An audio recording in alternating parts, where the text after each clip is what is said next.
We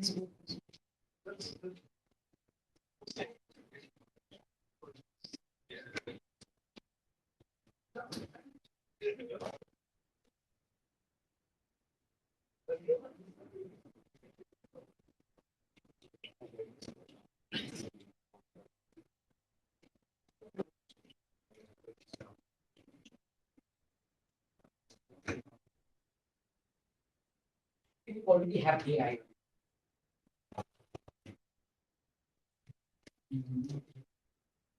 Everyone is using right now.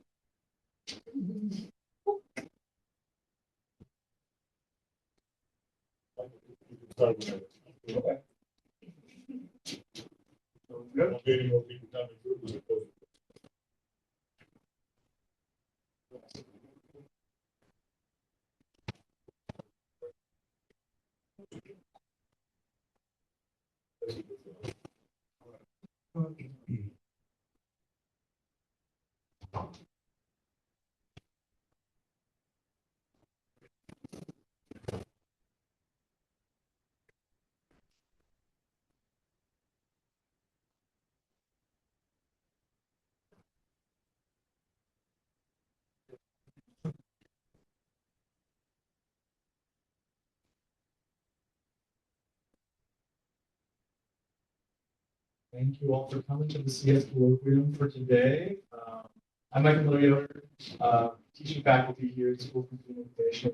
Thanks for coming out in the snow too. I think we needed more snow, right? That's what we Yeah. So I'm happy to introduce Lynnette Ang. She is in her last year of a PhD, right? Defense schedule. Yeah. She's in the societal computing program over at CMU. And she comes from a social networks background and has applied that sort of perspective to a whole bunch of super interesting, relevant questions from social science, questions from computer science, kind of a mix of both of those, including a lot of work on automated social bots, which is the topic today. She has won all sorts of awards. I was lucky enough to meet her when I was doing my postdoc at CMU. We were in the same lab. She's the most productive PhD student I've worked with. It's like everything she touches, poof, turns into a paper. So grad students take note, exactly. Yeah, thanks so much for coming over, and you can take it from here. Great. Well, first, good afternoon, everyone, and thank you, Michael, for inviting me for this talk.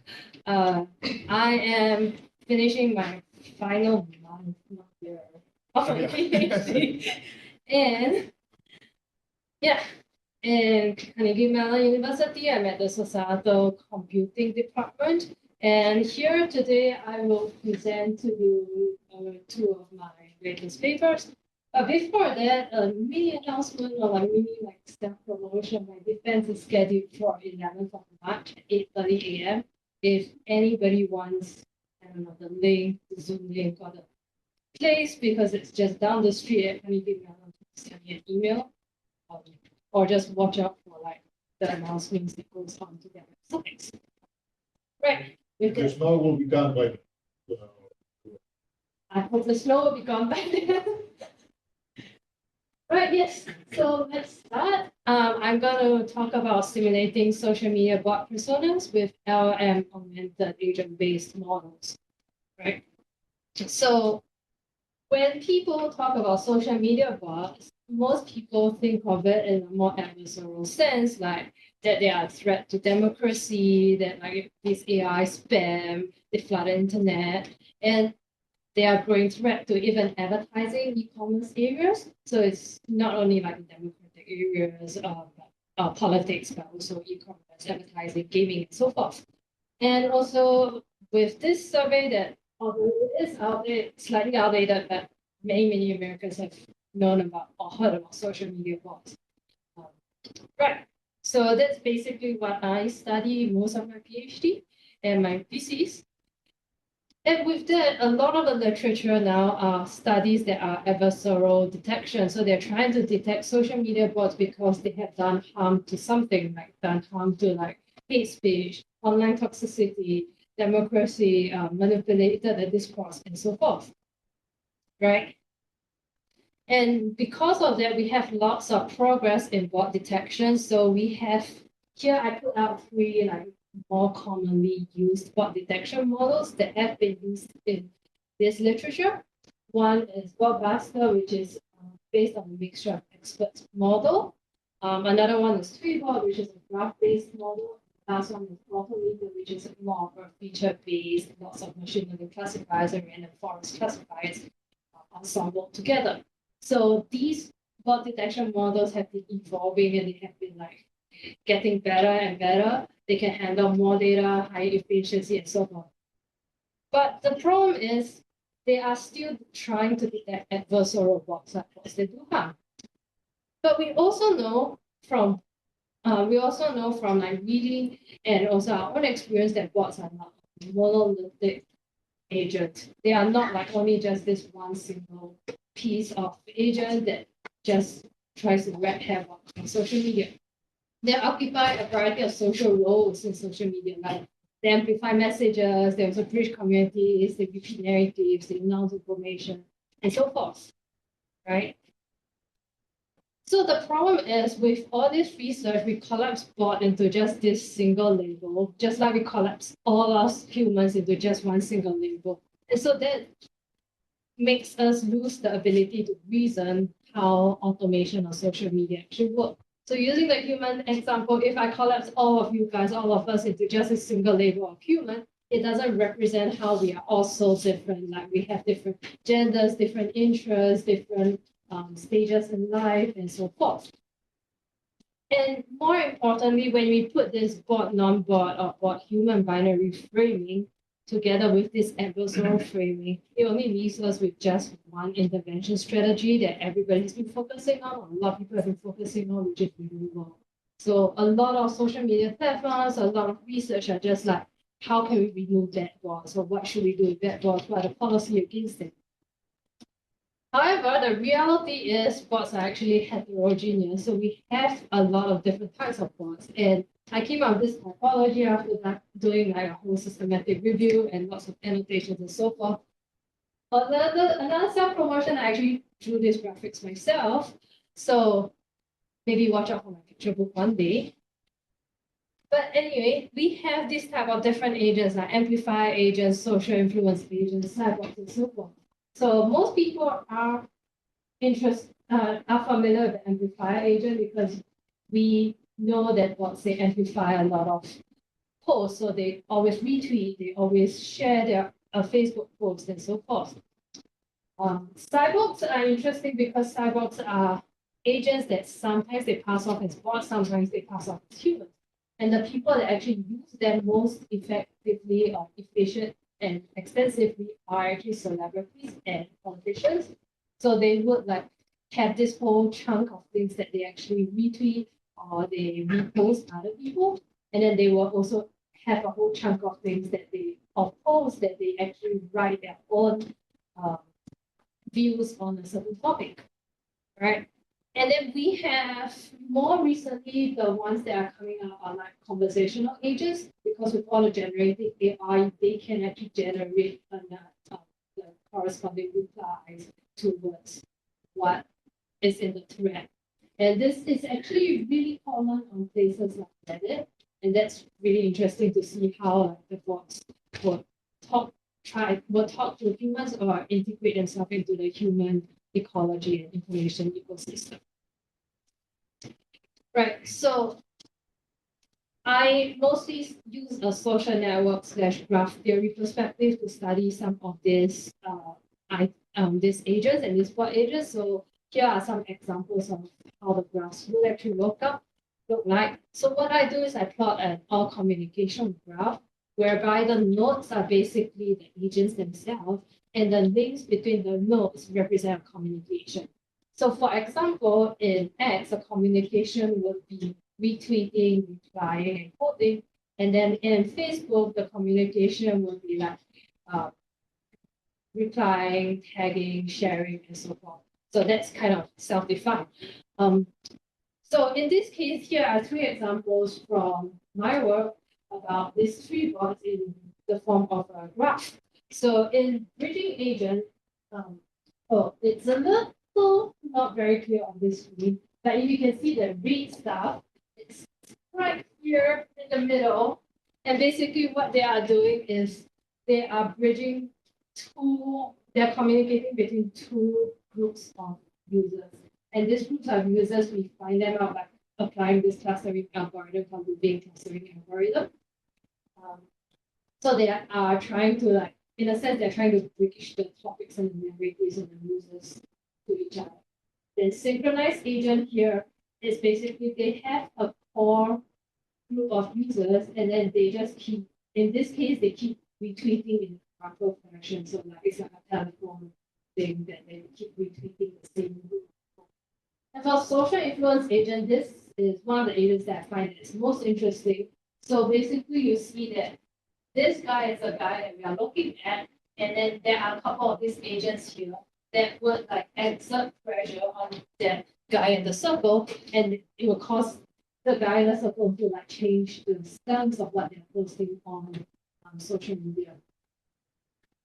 And so in this case, it was changing the stance from an anti-vaccine stance to a pro-vaccine stance, and it was during the coronavirus vaccination ramp-up period.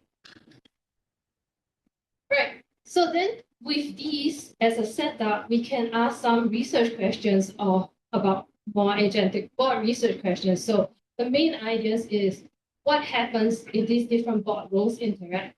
And then also if with my premise that bots are not all bad and they are heterogeneous, can I have useful bots? And can I use these useful bots to counter these harmful dynamics? And what are the conditions of that? So with this, it is before we actually deploy on the real world and stuff, the first thing we do is more simulation studies. So we use simulation studies as a study environment to do this. And here I'm going to talk about like 3 different agents that I will be simulating. Right. So the first part is the persona-driven agent, large language model augmented agent-based modeling. So here I show you the system. So how we start off is persona construction, then that's the agent modeling, and then we have this loop of simulation that goes from agent activation, interaction network, and post-content generation. And then this just keeps looping and looping around until I just decide to stop. All right. So let me go into each one of them in detail in the next few slides. But before that, why did I use an LLM augmented agent-based modeling? So for many, many years, classical agent-based modeling has been like the go-to standard to do this kind of simulation studies. Its strength is that it can scale really well. Like you can easily put like 100,000 agents inside and model them, and it's rather interpretable. But unfortunately, its weakness is that it's linguistically static, and you can't like really model persuasion dynamics and discourse realism. So then comes in large language models, which is like, you know, the recent inventions, recent progress. And the strength is that we have, with them, we can generate more realistic language conversations. And we can also see these agents with some sort of personas. Unfortunately, its weakness is that in large language models, you can't really form network structure, or it's not as easy to form network structure. And it's a little more probabilistic to determine the diffusion or equilibrium mechanics. So then I fuse them together because in the classical APM, I get a structured model, but I don't have the language. But in large language models, I can get these expressive agents, but I don't have the structure. So I join them together in that system that I showed earlier. And this, I can create distinct micro-scale agent-based modeling. So each agent can have a distinct persona. And I can use LLMs and create narrative generation. And then I can simulate this propagation of narratives in a graph-based network, which I use APMs to do. Okay. So first step, I do persona construction. So in persona construction, first thing I do is I create the agents. So in my case, I create the agents with like topics that they like, the tone that they talk about, whether it's formal, casual, news, and so forth. The communities, I put them into a couple of different communities. like pro, anti, and so forth, because I mean, you need to have some chaos and action to make more than one groups. And then they have an action set. So certain agents, like the amplify agents, its core action is the sharing action or the retweeting action. And so then I will rate that action higher on the action set. And lastly, I make them a community leader or community non-leader. You can think of a community leader as an influencer in the social network where he has a lot of followers, he's more central in the graph, and anything you say is more people read it. And so someone you can think of is like maybe like Taylor Swift. Everything she says creates like this Taylor Swift effect that could move a social network. A community non-leader, which is most of us, that if we say something, maybe maximum maybe 100 people read it or something like that, it doesn't really shift the whole network. So first I did is I manually generated these agents with an Excel sheet, a bunch of them, like about couple. I think I generated 150 agents. And then I take this 150 agents, I pass it to an LLM and ask him to go and generate a whole bunch more. So the LLM is like seeded with things that I wanted in this simulation. Right. And here's an example of what I generated. So this is my Excel sheet, things that I wanted them is my nationality, location, so forth. And then I created this mini world, which I call RSI, which everybody's fighting over this fan on the door, which is like based off Taylor Swift. So you have fans, you have other singers, and so forth. Some fans hate other fans because they're supporting other singers, etc. Right. Okay. Then the second part, we hit into simulation. So in simulation, we actually have three parts. The first part is the agent activation. So at every simulation time step, we decide whether the agent is activated. When the agent is activated, it means it can perform action.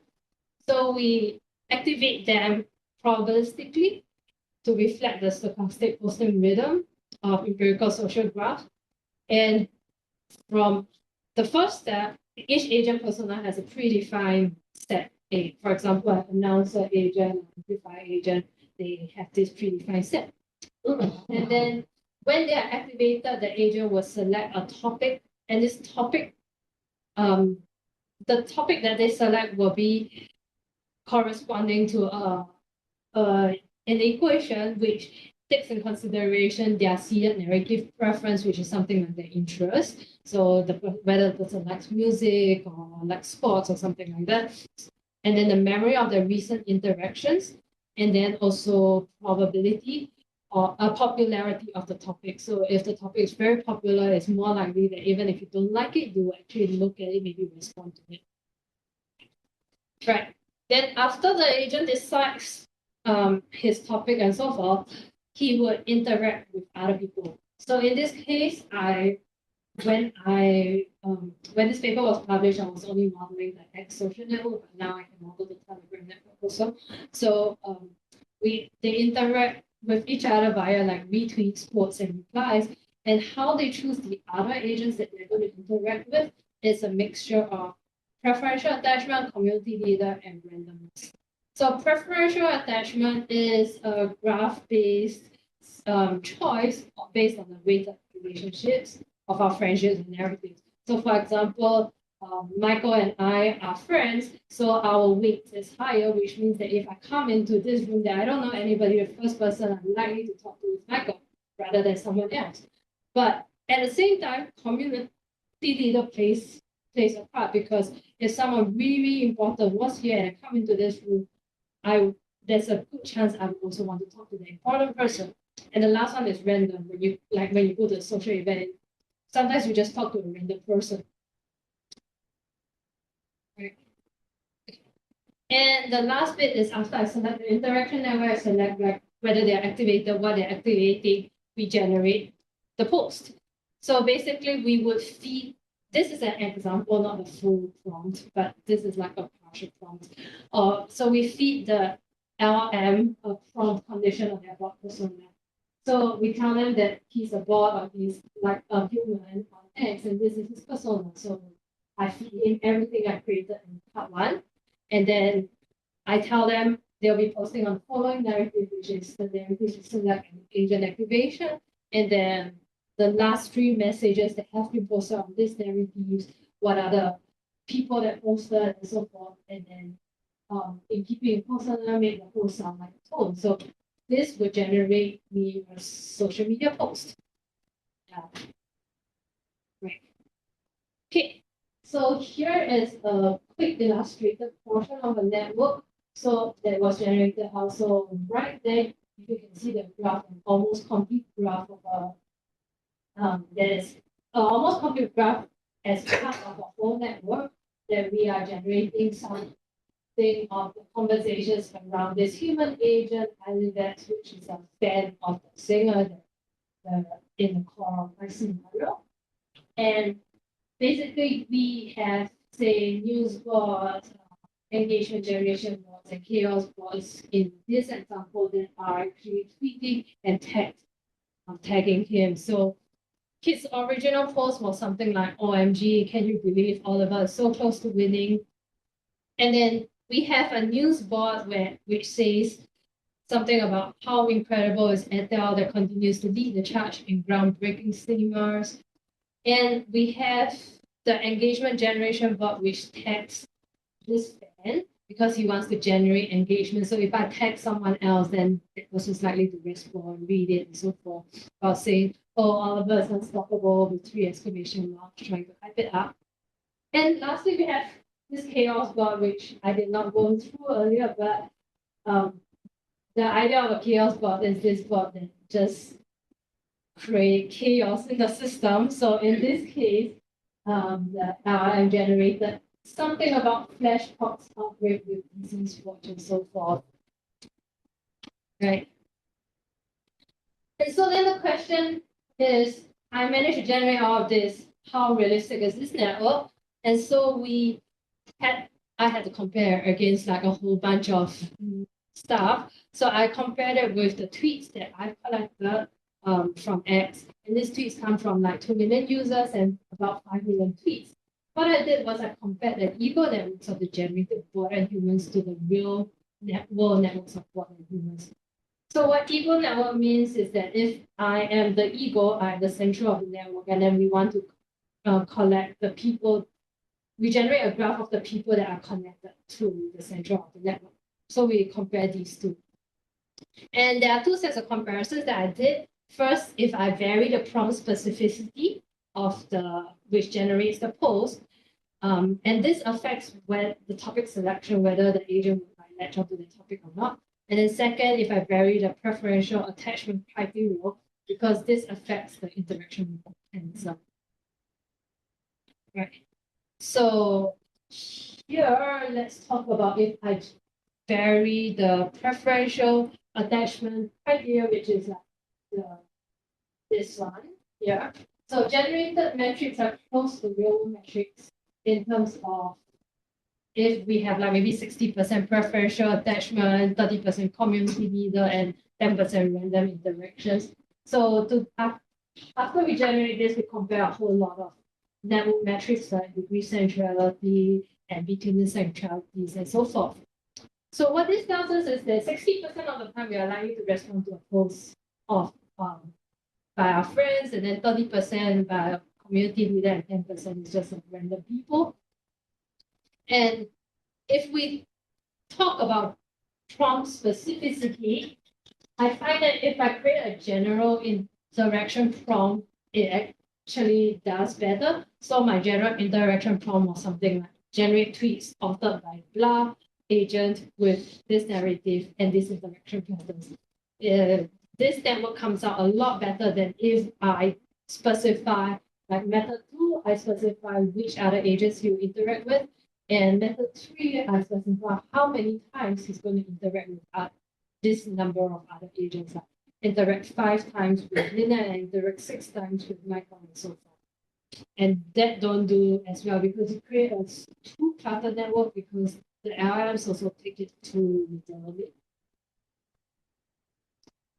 And then I also measured the closeness in the psycholinguistic cues that are processed on the text. And here's a portion of all the cues that I have measured, and we see that the generated texts are closer to the real text if we prompt them with specific examples. And I try to prompt them with a general guideline, like use complex conversational sentence. I try to prompt them with a specific example, and I also try to prompt them with specific numbers, like make the reading difficulty of a sentence between 0.10 and 0.12. And these numbers that I prompt them with these specific numbers are actually numbers that I derived out of that, like millions of tools. Okay. So then the second piece we are talking about is intervention and information equilibrium. So now we can generate networks already, but we want to use them to simulate interventions in a social network. So we know about like undesired information equilibrium is, for example, like spreading of conspiracy theories. So spreading conspiracy theories like the fake moon landing, the earth is flat, and so forth is actually a system. I view it as a system level equilibrium in the whole graph, and it's not just bad content that's just like being pasted over again. And why do I say that? Is because like this information that we have, after many iterations, it settles into this undesired equilibrium. So all these narratives transform to beliefs, and then the exposure of people will reinforce each other in this stable way that the conspiracy theories will like stay in the system. And why is it stable? It means that even if you remove individuals or pieces of information, the system will somehow reproduce to the same outcomes. Right? So even if I remove a certain conspiracy theory, somehow somebody will still propagate another conspiracy theory. Or if I block, if the platform blocks a certain person who is always propagating a certain theory, that theory actually still can propagate on. Yeah. So in this case, that means in this network system, we are actually not fighting the content. We are actually fighting this network structure, this reinforcement dynamics of human to humans. And if you think of it, it's actually kind of humanly impossible to counteract one by one if you have like 100 Lynnettes sitting there to like tell those people, no, this is not true, the earth is not flat, or like find these people is very difficult. So we will use agents, right? And because these agents can be automated. Right. So the key question here is, can social media bot personas be used to delay or prevent conspiratorial societies? And here I define conspiratorial societies is as a network system where all the humans in this society believes in a conspiracy theory.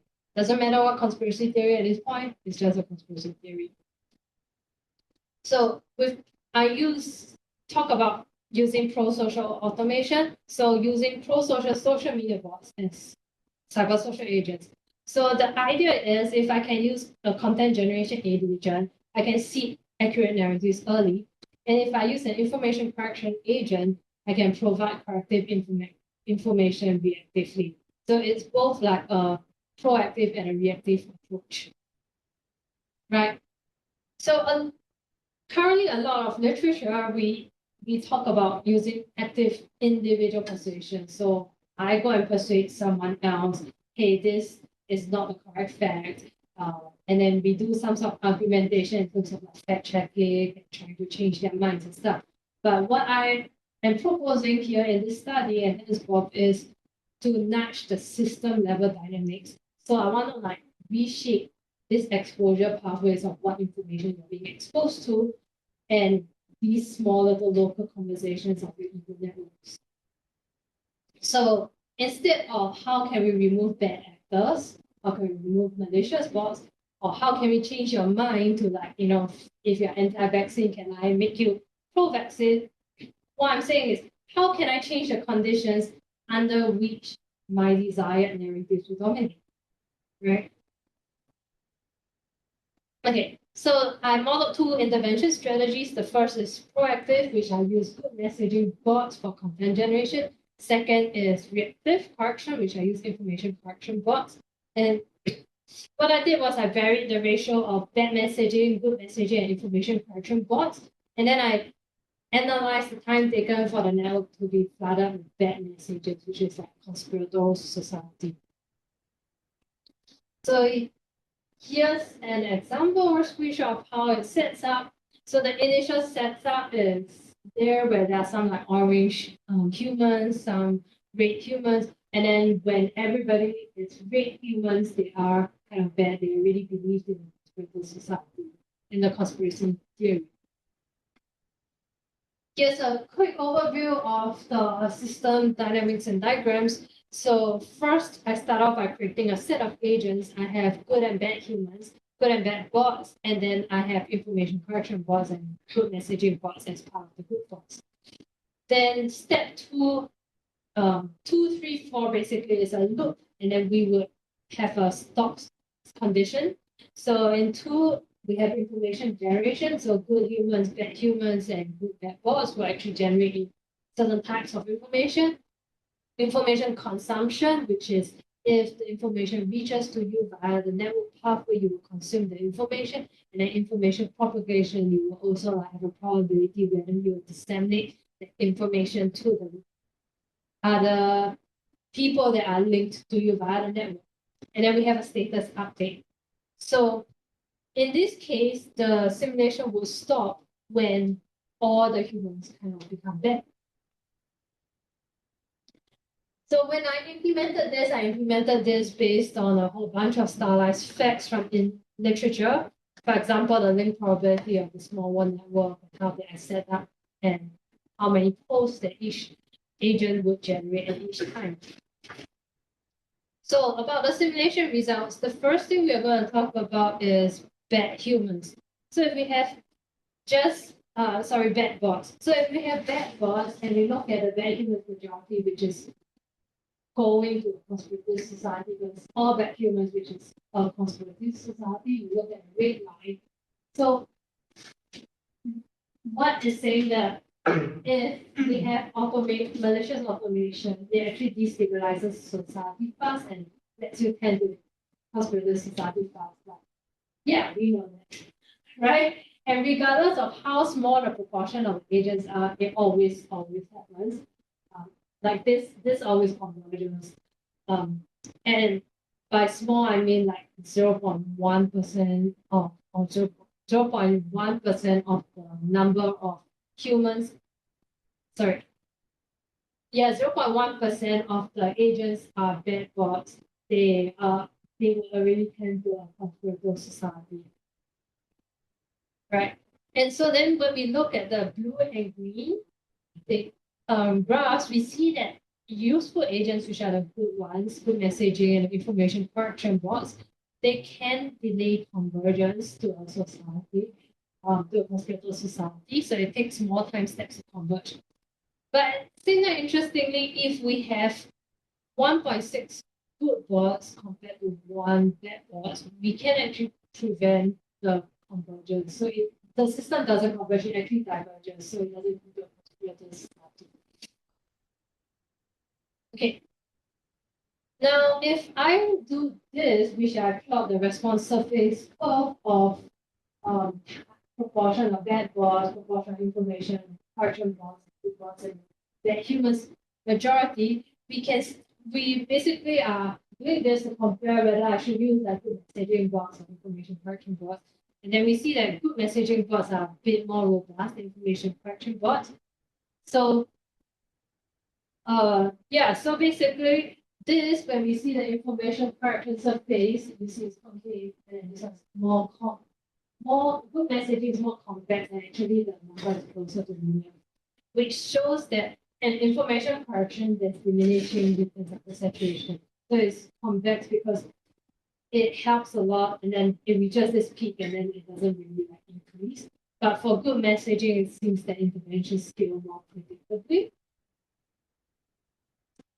And then after that, we also plot we also ran some ordinary least squares regressions to check the significance effects. And there are significant interaction effects in like bad bots and good bots and bad bots and information correction bots, which show that these useful bot mechanisms can actually influence the convergence time of this conspiratorial society. And more interestingly, if I look at having the bad humans as majority, there is a significant effect in like bad bots and good bots, which shows that presence of good bots will actually reduce this formation of hospital society, and quite drastically so with, like if you look at the coefficients of the adjusting. Right. So with that, here's a quick summary of the work that I did, which is I introduced today social media bots as heterogeneous agents and not a homogeneous agent type. And then I also talked about how I built some LLM augmented agent-based social simulations.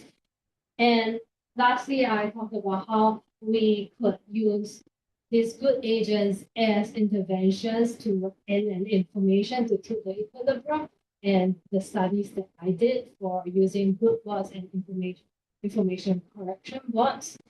And the last bit is just going to do a bit of promotion that we have a book commissioned that will come out in 2026. So remember to pre-order if you do. And thank you. And lastly, these are the references for papers.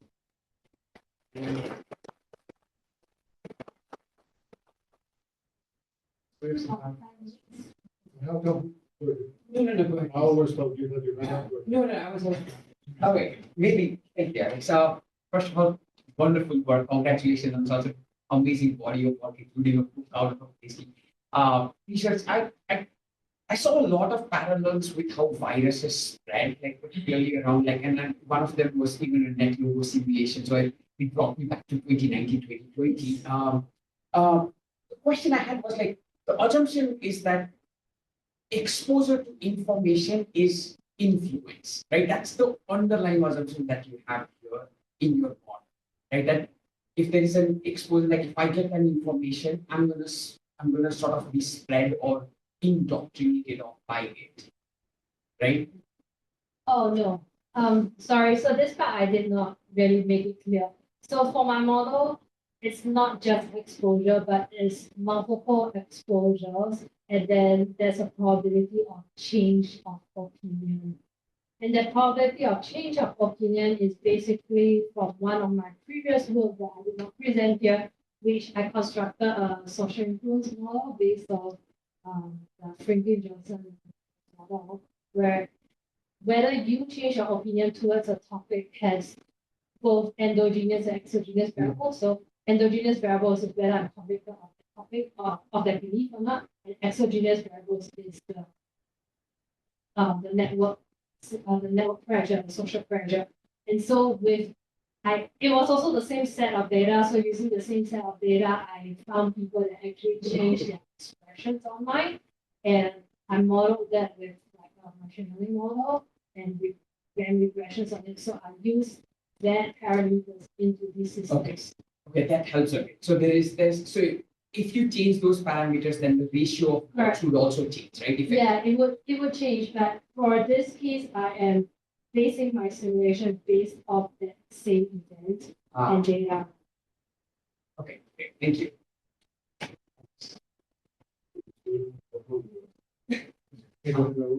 Yeah, I have a question. I really like the work. Like it was some sort of in that same direction that sometimes certain agents of the conspiracy are more influential than others.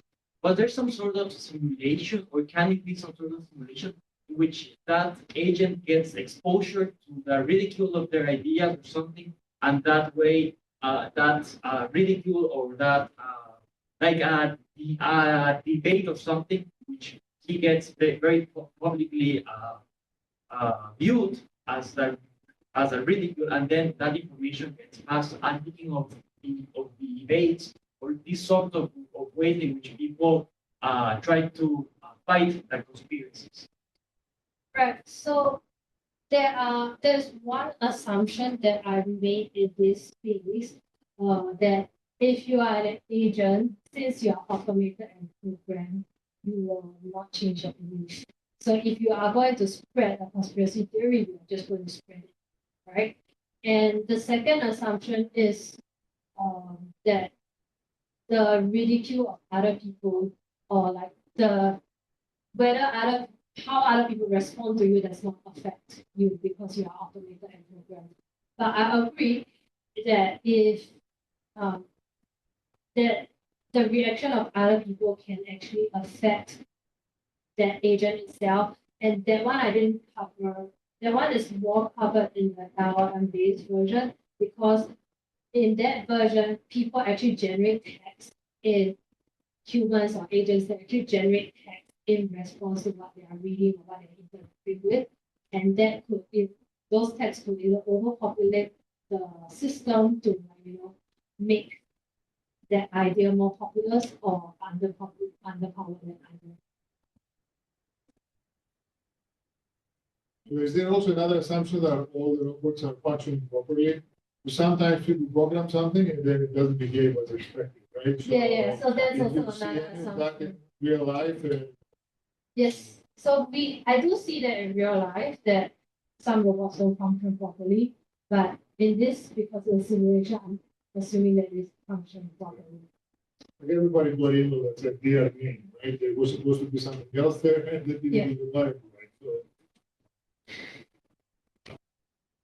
Yeah, so actually I'm new to this social computing, so I was not able to understand when you showed your data generation for the human with the agents like human good and bad agents and what. So I'm not able to understand what is the differentiating factor between if since all are agents, what is the differentiating factor between human and what do you mean by the good and the bad? Okay. Incorporating those So things. basically, I have like human and bot agents. Human agents are in this case rather static. They only change their beliefs and they don't really have much properties. So they would like get the default value of information generation, consumption, propagation. Whereas bot agents, because they have like bad information collection and good, they propagate, consume, or generate information based on these properties. For example, the good messaging agent will generate good information. Bad messaging agent will generate bad information, which is the like conspiracy theory. And then information correction agent actually turns bad information into good information. So that's like simulating them trying to correct or fact check. And a follow-up on that is you showed like based on the ratio of good and bad, you're like, seeing like different behaviors. But there could be also a dial of how good and how bad the information is.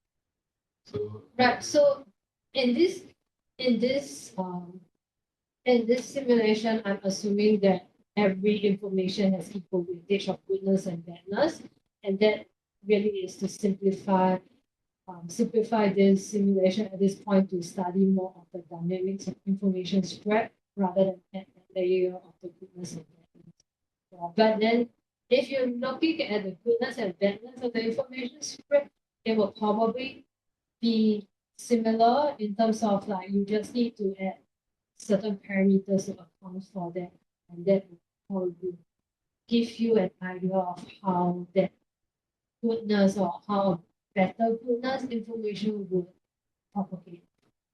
in reality, I think even negative things spread faster and they are more like spread using than something positive. Yeah. Has happened. So I was thinking maybe something kind of that kind of simulation can like those simulations can capture those kind of things as well. So I think the negative things spread faster. And I think I know which study you're referencing. The negative things spread faster on social media. It's really because they don't have good messaging interventions, and B, they are not studying how the good messages spread or that like the function of that spreading. So most of these studies they study based on the engagement of the post rather than the combination of engagement with the effects. Thank you.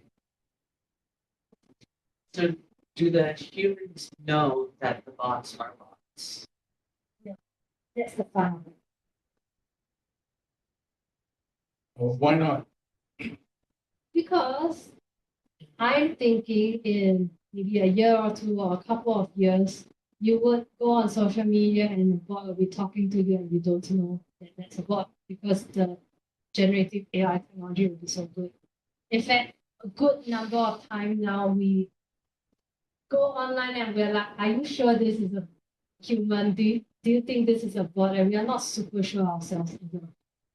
Why not just tell the truth? I mean, to intentionally allow all the humans to not know that it is very likely most of the interactions they have are with AI bots and not humans. That's just seems to be fundamentally dishonest. I mean, what would you do on this network if a bunch of humans started posting this abstract and warning people, hey, most of the people how would your bots, they'd have to lie to, would that be disinformation? Because documents leak, I mean, the Twitter files and all that stuff. How would your bots react if people started posting the truth about how the system really operates, what its goal is to basically engineer thought to think the way the owner of or the arbiter of truth behind all the decisions thinks about things? Do you think those people would feel that this tool is operating in their best interest? Do you think that would be the sentiment of the humans? Right, so I would say that it can go both ways, and that's a tricky question because that will step into like ethics and policy already. Whereas what I was going for is our day-to-day life interacting on social media. Yes, we do know some are bots. We do know that there's an element of bots, but sometimes it's very difficult for us to pinpoint whether we are interacting with a bot or not when we are on social media. And that was what I was trying to simulate here also. Well, that just adds to the confusion. Now they find out that you're doing all this through bots and that you're increasing the likelihood that they're not. See, they think they're talking to people. Right. So it seems to be a lack of transparency. Right. To do this. I mean, who is your arbiter of truth? You need an arbiter of truth that examines information and says, this is false, this is true. Conspiracy theories occasionally turn out to be true. What responsibility would you take for people who are negatively consequenced for advancing a narrative which a year later turns out to be true? You know, isn't it dangerous? Clarification question. Your analysis was simulation, right? Sorry? Your analysis was on simulation. Yeah. So you had some initial data, so you never actually interacted. You both didn't interact with anybody. Right. So these bots would, as you would envision an actual implementation and deployment, your bots would never interact with real people on a real website that lets people comment. I mean, this is just a theoretical thing, or could it be deployed? Right now, it's a theoretical thing. Theoretically, it could be deployed because it's a computational element after all. Like it's just pieces of code. So theoretically, it could be deployed. Whether it should be deployed or how it should be deployed, I think it really depends on the group of people deploying it. For example, I can see, yes, I agree that I can see like adversarial actors using this to manipulate the opinions. But at the same time, I can also see like maybe public health officials using this to like convince people, say, to wash their hands or to announce certain information they want to spread. Yeah. So it's really a double-edged sword, just like a knife, whether they want to use it to like stab people or to cut vegetables. Well, who would be your arbiter?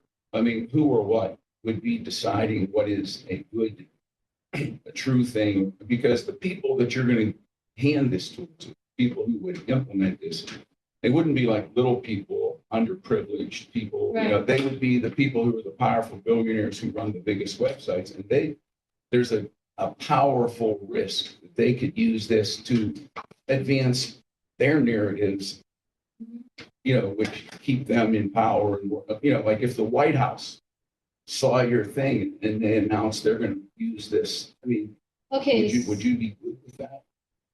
Honestly speaking, I kind of believe that a whole bunch of, say, politicians or these kind of governments are actually already using a lot of automation to advance their narratives.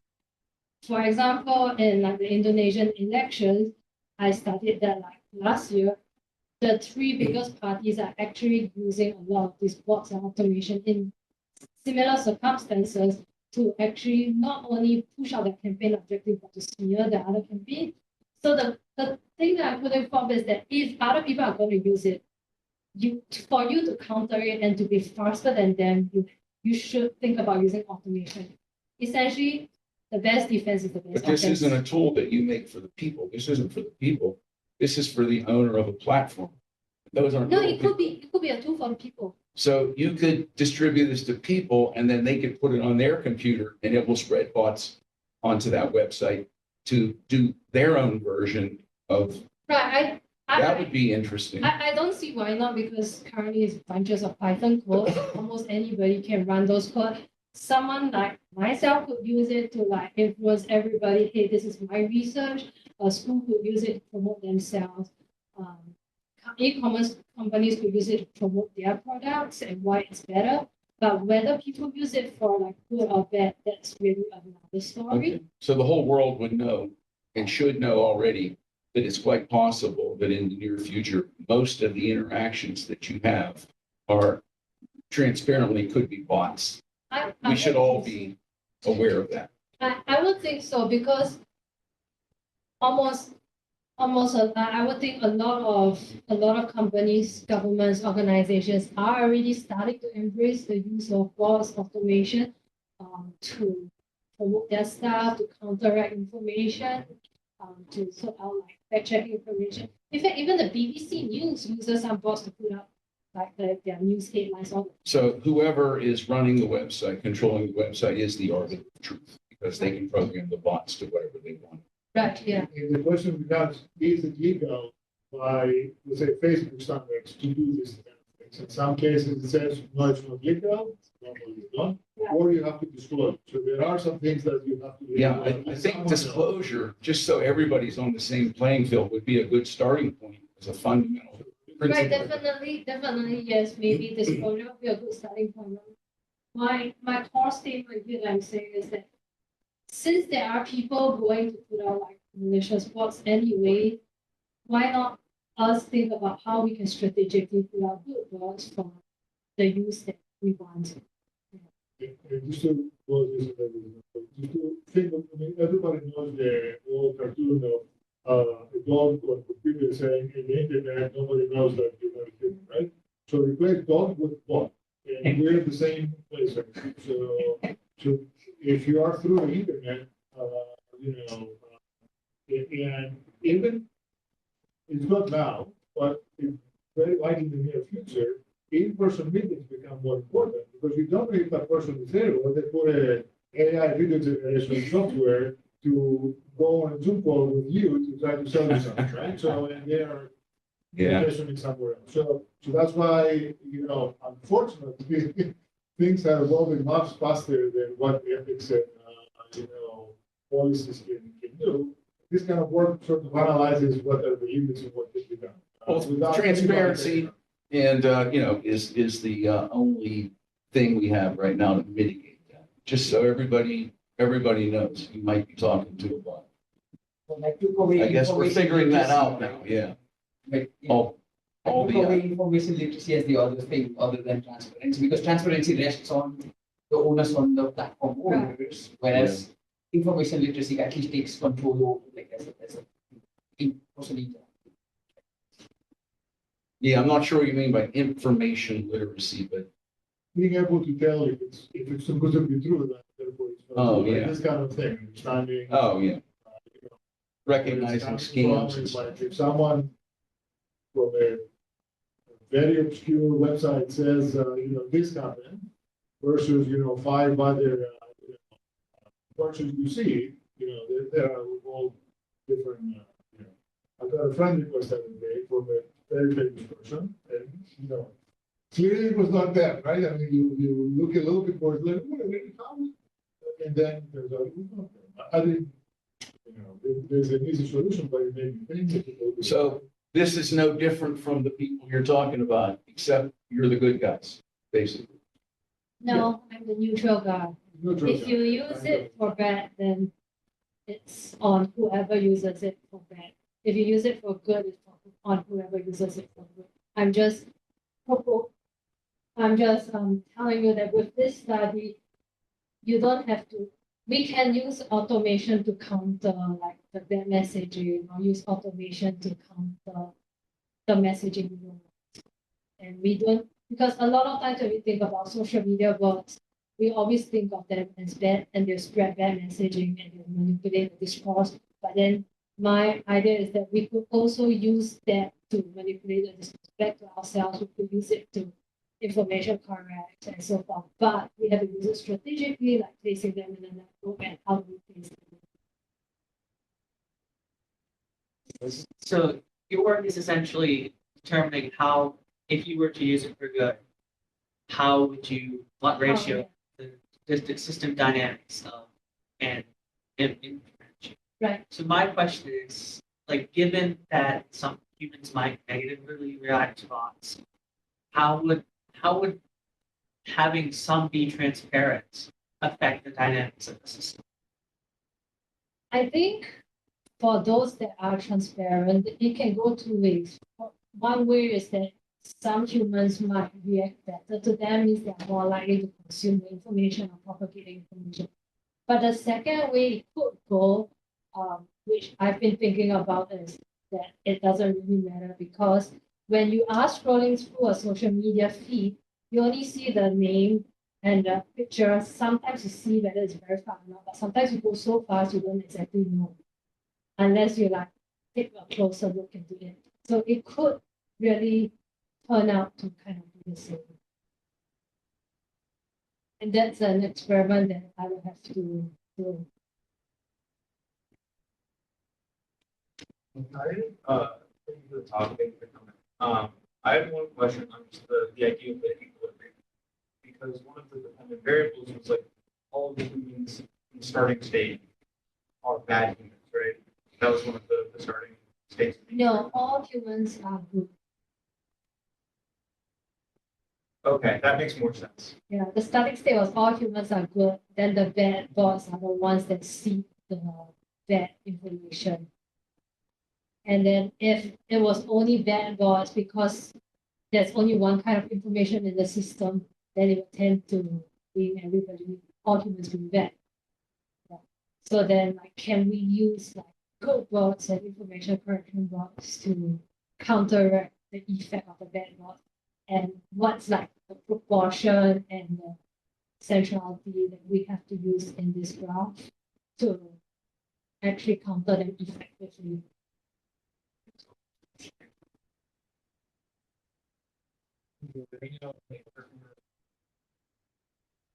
No, go ahead. For a website like that, is there like any restrictions on some bots? Because I think there's like a lot of bots going. Just thinking like given like how sophisticated these bots, do we have any information on this? And also the same thing, like giving the social network, can we somehow detect bots in that social network, given their actions? Right, so currently there are a bunch of bot detection tools out there, and that's really based on people collecting data and not thinking that they are likely to be bots or not, and then it runs through lots of feature analysis to do machine learning. So yes, short answer yes, there are bot detection tools, but these bot detection tools need to be continually updated. And second part, what are the parameters of using automation on X? So most of the social media platforms actually put up some guidelines for their policies. And in fact, Michael and I just like submitted a paper on that. Yeah. Yeah, we just submitted a paper on that. We can send you the link if you want. But they do put up some of these policies. Unfortunately, some of these policies are also still vague. I think it's both like intentionally and not intentionally, because the vagueness also allows them to use bots to monitor their systems also. But of course, if you are someone that really wants to use bot for like your malicious use or bad use or even like good use, I'm pretty sure you'll find it. If you have money. Yeah, if With you all have of the money, restrictions of money. you will find a way to do it. Some of the restrictions, I'm guessing, are throttling this, right? You say one bot cannot do more than next, Y requests per second. And then you do 100. So, Yeah. again, if you have money, it's a goes back to Tim's point that, the limitation of this. Let's thank Lynnette. Be careful out there. The social media say there's been a terrible crash on 79, and it's terrible. So, very mindful. Yeah. Thank you so much.